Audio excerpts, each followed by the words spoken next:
Jail যখন খেটেছি তৃণমূল ছাড়ব না বললেন অনুব্রত। বিস্তারিত জানতে ভিডিওটি সম্পূর্ণ দেখুন। জেলা সভাপতির পদ হারানোয় কি অভিমানী তিনি?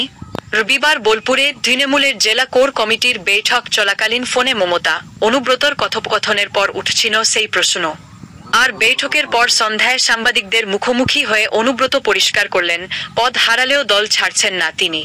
এদিন সাংবাদিকদের প্রশ্নের উত্তরে অনুব্রত বলেন, পদ না পেলে অম্বল হবে এরকম ধরনের মানুষ আমি নই। আমাকে তো মমতা বন্দ্যোপাধ্যায় রাজ্যসভার মেম্বার করতে চেয়েছিল, তখনই হয়ে যেতাম।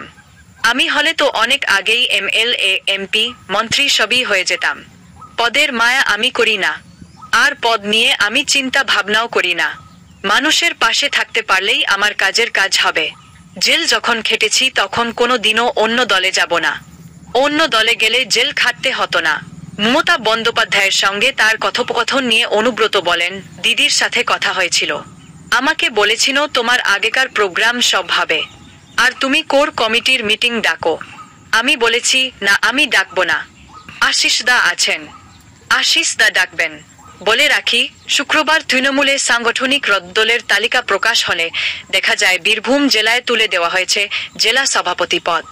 তার বদলে 9 সদস্যের কোর কমিটি গঠন করা হয়েছে। কয়লা পাচার মামলায় অনুব্রত মণ্ডলের জেলযাত্রার পরও জেলা সভাপতি পদে আসীন ছিলেন তিনি। দল পরিচালনায় কোর কমিটি গঠন করলেও অনুব্রতকে পদ থেকে সরাননি মমতা বন্দ্যোপাধ্যায়। আর জেল মুক্তির কয়েক মাসের মধ্যে তার পদটাই তুলে দিলেন দলনেত্রী। জেলায় বাকি 8 জন কোর কমিটির সদস্যের মধ্যে তিনি এখন একজন মাত্র।